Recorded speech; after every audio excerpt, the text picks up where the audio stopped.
Hello everyone, आप सभी को मेरे यूट्यूब चैनल टच एग्जाम में फिर से एक बार स्वागत है। आशा है कि आप सभी लोग अच्छे होंगे और बढ़िया होंगे। डियर स्टूडेंट, यहाँ पर आपको बता दें, जेनरिक पेपर का अपडेट यूनिवर्सिटी की तरफ से निकल गया है। यानी कि विनोबा भावे विश्वविद्यालय हजारीबाग से जो भी कैंडिडेट यहाँ पर 2015 से लेकर 19 तक के सेशन में पास हुए हैं, आप सभी के लिए जेनरिक पेपर का जो अपडेट है वो ऑफिशियली निकाल दिया गया है। यानी कि आपका एग्जामिनेशन फॉर्म भराएगा। इसके साथ साथ कुछ अपडेट्स हैं वो भी मैं आपको क्लियर बता दूंगा। इसके साथ मैं भी ये भी बताऊंगा कि आप लोगों को एग्ज़ाम देना है या नहीं देना है। साथ ही आप लोगों का एग्जामिनेशन फॉर्म का कितना पैसा आपको पे करना है ताकि आपका जेनरिक एग्ज़ाम का एग्जामिनेशन यहाँ पर हो पाए। तो चलिए शुरू करते हैं। इस वीडियो में कंप्लीट जानकारी देंगे, पूरी अपडेट यहाँ पर आपको पता चलेगा। दोस्तों देखिए, यहाँ पर जो अपडेट निकाला गया क्या है मैं आपको पढ़कर बता दे रहा हूँ ताकि आपको परेशानी ना हो। देखिए, विनोबा भावे विश्वविद्यालय हजारीबाग परीक्षा संबंधित आवश्यक सूचना यहाँ पर निकाली गई है। साथ ही कही जा रही है, यहाँ पर देख लीजिए, बोली जा रही है कि स्नातक सत्र 15 से 18 से 19 से 22 तक सेमेस्टर 1 से लेकर सेमेस्टर 4। मैं आपको बता दूँ, आपका जो जेनरिक पेपर होता था वो सेमेस्टर 1 से लेकर सेमेस्टर 4 तक होता था। बेसिकली यहाँ पर होता ये था, अगर आप सेमेस्टर 1 में जो जेनरिक पेपर रखे हैं, सेमेस्टर 2 में भी वही जेनरिक पेपर होता था। ये आपका कॉम्बिनेशन एक जेनरिक पेपर। उसके बाद सेमेस्टर 3 में और सेमेस्टर 4 में आपको 3 में चूज़ किया जाना था एक जेनरिक पेपर, और 4 में भी आपका पढ़ा वही वाला एग्ज़ाम हुआ रहता सेम जेनरिक पेपर का। बट यहाँ पर बिल्कुल अलग हुआ। यहाँ पर क्या हुआ कि 1 और 2 में सिर्फ जेनरिक पेपर का लिया गया एग्जाम और 3 और 4 में नहीं लिया गया था। ठीक है, तो इसी के लिए बोला जा रहा है कि सेमेस्टर यहाँ पर 1 से लेकर 4 तक के बीए कोर यानी कि बैचलर ऑफ आर्ट्स का जिसका ऑनर्स है एवं बीएससी कोर के परीक्षार्थियों को एक ही विषय के जेनरिक का परीक्षा लिया गया था। ठीक है, परीक्षा परिषद की बैठक दिनांक 15/5/2023 में लिए गए निर्णय अनुसार छात्र हित में सेमेस्टर 1 से लेकर सेमेस्टर 4 तक एक अतिरिक्त जीई जनरल इलेक्टिव, ठीक है, जो जीई का पेपर है, ठीक है, विषय की परीक्षा आयोजित करने का निर्णय लिया गया। यानी कि यहाँ पर कंप्लीट यहाँ पर इनकी तरफ से बैठक यानी कि एक मीटिंग किया गया। उसमें यहाँ पर फाइनल ये हुआ कि आप सभी लोगों को एग्जाम देना यहाँ पर इंपॉर्टेंट है। ठीक है,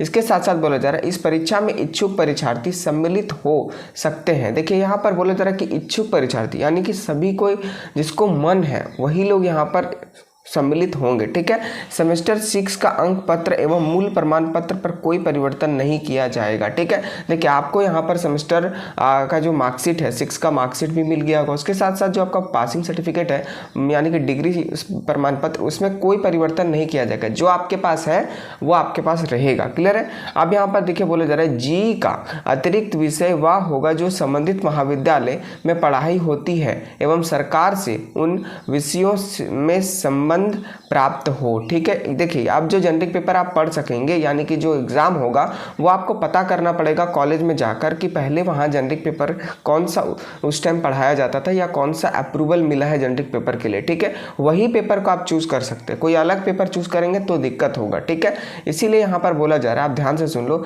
परीक्षा प्रपत्र भरने से पहले अपने अपने महाविद्यालय में संपर्क स्थापित कर जी विषय का चयन कर ले। ठीक है, यानी कि सबसे पहले आपको परीक्षा फॉर्म भरने से पहले आप लोगों को जो कॉलेज है वहाँ पर जाकर आपको संपर्क करना है। जी विषय का चयन वहाँ पर आप कर लो, वो बता देंगे कि आपको क्या रखना है। ठीक है, उसके बाद चयन कर ले, तदुपरांत ही परीक्षा प्रपत्र भरने की प्रक्रिया प्रारंभ करेंगे। ठीक है, उसके बाद ही आप यहाँ पर एग्जामिनेशन फॉर्म भरेंगे। ठीक है, पहले आप कॉलेज जाओ, वहाँ पर पूछ लो कि कौन से जेनरिक पेपर आप रख सकते हो, आपके लिए कौन सा यहाँ पर जेनरिक पेपर सुटेबल है। देन यहाँ पर आप चूज करना जेनरिक पेपर और यहाँ पर आपको ऑनलाइन करना है। ठीक है, वीडियो हम बना देंगे, इसके लिए कोई दिक्कत नहीं कि कैसे अप्लाई करना है। ठीक है, आंतरिक परीक्षा में सम्मिलित होना अनिवार्य। इसके साथ बोला जा रहा है कि जो इंटरनल एग्जाम है ये काफ़ी इंपॉर्टेंट है, आप देख लो। जैसे कि मान लीजिए आपका जेनरिक पेपर में इकोनॉमिक्स था। ठीक है, तो इकोनॉमिक्स का जो एक थ्योरी पेपर होगा जो आपका सेंटर पे होगा। क्लियर है, आप सभी को पता होगा एक सेंटर पे होता है और दूसरा जो है इनका होता है इंटरनल एग्जाम, जो आप सभी को पता है जो आपके कॉलेज में होता है इंटरनल एग्जाम। तो इंटरनल एग्जाम कॉलेज के तरफ से कंडक्ट कराया जाएगा, वो आपको अपना कॉलेज में देना ही देना है। ठीक है, अब हम अगर बात करते हैं प्रैक्टिकल पेपर, जो अगर जनरल इलेक्टिव में कोई प्रैक्टिकल पेपर जैसे कि मान लीजिए कोई रखे हैं जियोग्राफी। ठीक है, एग्जाम्पल के लिए मैं बता रहा हूँ, आप अपने अनुसार देख लीजिएगा। ठीक है, तो इनके लिए आपको सबसे पहले आपको इंटरनल एग्जाम कॉलेज में देना पड़ेगा, देन फिर आपका एग्जामिनेशन होगा जो सेंटर पे उसका देना पड़ेगा, फिर यहाँ पर प्रैक्टिकल एग्जाम देना पड़ेगा। क्लियर है, तो जो प्रैक्टिकल पेपर है उन लोगों को बेसिकली यहाँ पर 3 पेपर का एग्जामिनेशन यहाँ पर लिया जाएगा। ठीक है, तो आप अपने अनुसार देख लीजिएगा, इसीलिए यहाँ पर लिख दिया गया है कि देख लो भैया, आंतरिक परीक्षा में सम्मिलित होना अनिवार्य सभी के लिए, जो भी जेनरिक पेपर चूज करोगे। ठीक है, इंटरनल एग्जाम तो सभी का होता है, चाहे वो प्रैक्टिकल हो या फिर नॉन प्रैक्टिकल सब्जेक्ट हो। ठीक है, अब यहाँ पर देखिए आपका एग्जामिनेशन फॉर्म से कब से स्टार्ट होगा वो यहाँ पर बताई गई है। यहाँ पर देखिए दोस्तों, कहा जा रहा है कि ऑनलाइन परीक्षा प्रपत्र भरने की तिथि निम्न प्रकार है। ठीक है, देख लीजिए स्टूडेंट, यहाँ पर परीक्षा प्रपत्र ऑनलाइन भरने की तिथि जो आपके लिए निकाला गया है वो 6/7/2023 से स्टार्ट है।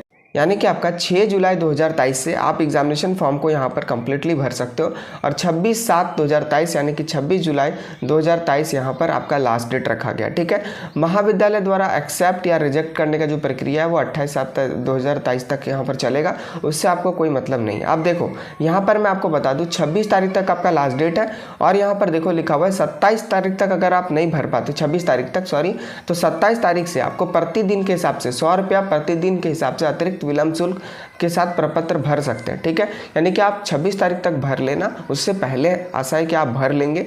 बिल्कुल आपके पास बहुत ज़्यादा टाइम दिया गया, कोई दिक्कत की बात नहीं है। ठीक है, अब देखो मैं आपको बता रहा हूँ, अगर आप यहाँ पर फॉर्म को नहीं भर पाते हैं 26 तारीख तक, तो बेसिकली आपको यहाँ पर पे करना पड़ेगा 100 रुपये अतिरिक्त 27 तारीख से अगर आप फॉर्म भरेंगे तो। ठीक है, फॉर्म तो भरा जाएगा बट आपका जो है लेट फाइन इंक्लूड हो जाएगा।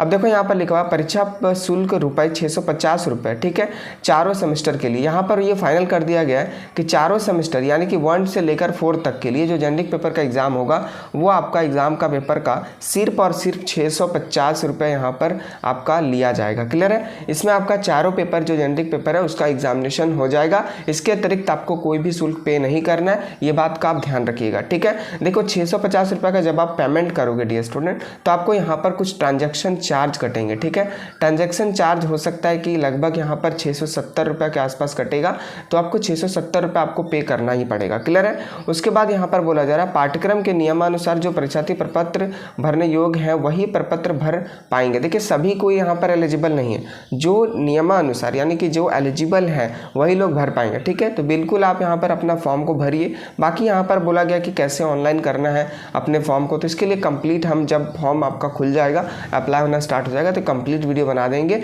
पार्टिकुलर, ताकि आपको परेशानी ना हो। मैं फिर से बता रहा हूँ, आप यहाँ पर देख सकते हो डेट काफ़ी इंपॉर्टेंट है। यहाँ पर देख लो 6 जुलाई से लेकर 26 जुलाई 2023 तक यहाँ पर फॉर्म भर सकते हो। ठीक है, इसी के अंदर आपको फॉर्म भरना है, ये कंप्लीट अपडेट था। अब देखो यहाँ पर जेनरिक पेपर का एग्जाम देना क्यों इंपॉर्टेंट है। बेसिकली देखो स्टूडेंट, अगर आपका जॉब अभी तक नहीं लगा है तो आप यहाँ पर देख लो, अगर आप जॉब में फॉर्म भरते हो तो बहुत जगह ऐसा, अभी कुछ दिन पहले लैब टेक्नीशियन का यहाँ पर फॉर्म आया था झारखंड सरकार की तरफ से, वहाँ पर बोला था कि हमको 2 यहाँ पर पेपर चाहिए जेनरिक पेपर, तो वहाँ पर बहुत लोग एलिजिबल नहीं हो पाए थे क्योंकि एक ही यहाँ पर पेपर इन लोग के पास था।